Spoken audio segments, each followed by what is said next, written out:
संत सम्राट संत शिरोमणि सदगुरु कबीर साहेब जी आज रोज पावन धरा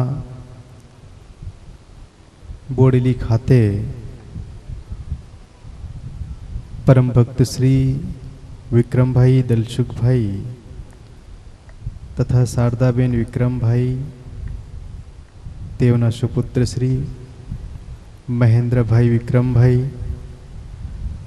तथा सुशीलाबेन महेंद्र भाई शुभम कुमार महेंद्र भाई वैभव कुमार महेंद्र भाई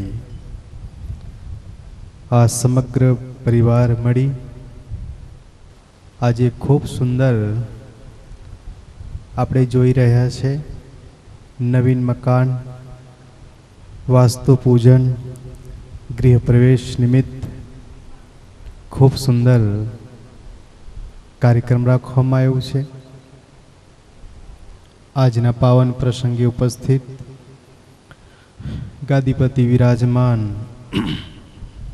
પારકધામ કબીર મંદિરથી परम पूज्य श्री नरेश साहेब जी, प्रीतम साहेब जी, महंत श्री नंदकिशोर साहेब जी, राजेंद्र साहेब जी, पतुराम महाराज श्री, आपना प्रमुख श्री विठ्ठलदास साहेब श्री, दीवान श्री कनुभाई श्री, वडील भक्त सज्जनों, श्रद्धामती माता बहनों एवं नन्हे मुन्ने बाल गोपाल,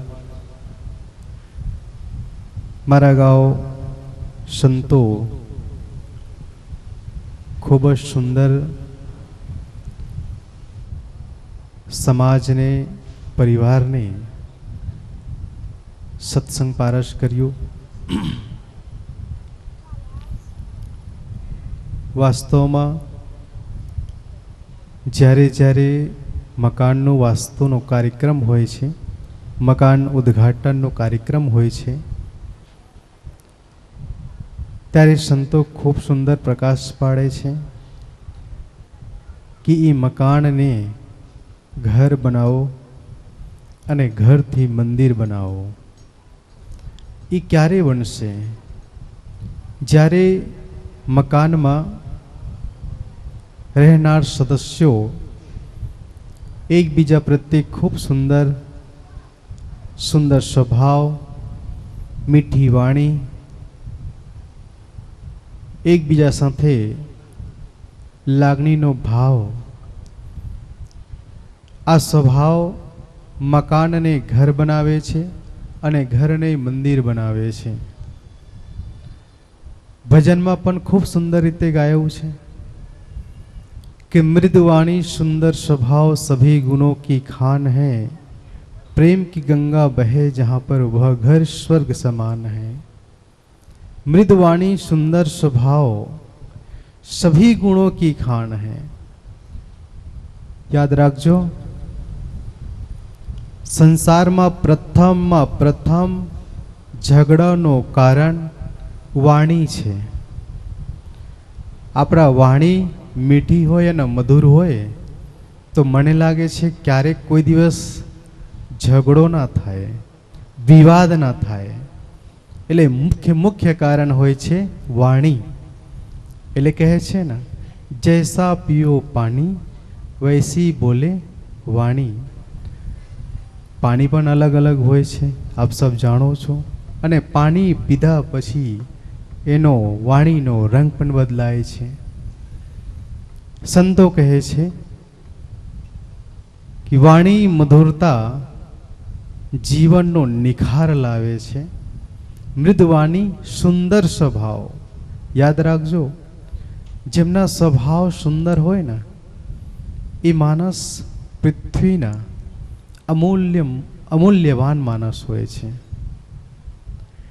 મૃદવાણી સુંદર સ્વભાવ સભી ગુણો की खान है. યાદ રાખજો, મીઠી વાણી અને સુંદર સ્વભાવ દરેક ગુણોના ખાણ છે.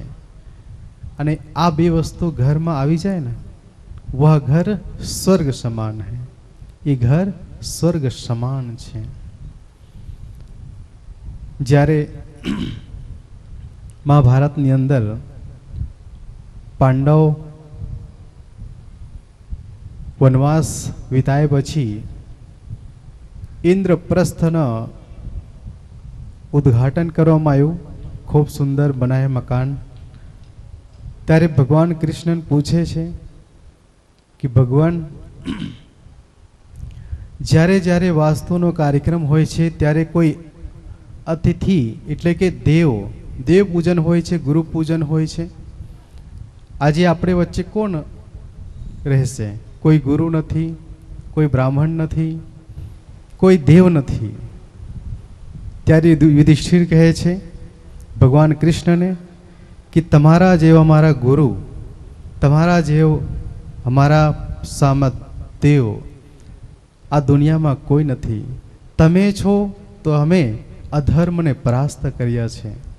એટલે ગુરુના સ્થાને ભગવાન કૃષ્ણને બેસાડવામાં આવ્યા.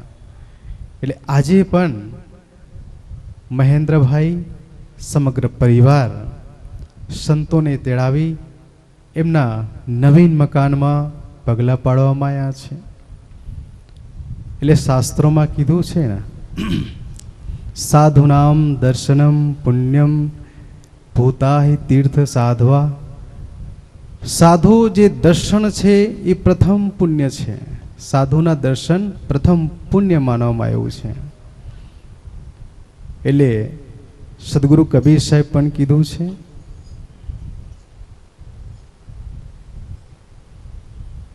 એક સાખી છે, યાદ નથી, પણ જ્યાં જ્યાં પગ આગે ધરે કોટી યજ્ઞ સમાન, સંત મિલન ખો જાઈએ તજ માયા અભિમાન, जो जो पग आगे धरे कोटि यज्ञ समान. वास्तव में संतना दर्शन, संतना सेवा, संतना सानिध्यમાં જઈએ ત્યારે યજ્ઞ કોટી યજ્ઞ સમાન, કોટી યજ્ઞ સમાન બરાબર હોય છે. આજે ફરી એકવાર મહેન્દ્રભાઈ તેમજ એમના પિતાશ્રી વિક્રમભાઈ સમગ્ર પરિવારને ખૂબ ખૂબ સાધુવાદ, અભિનંદન, શુભકામના.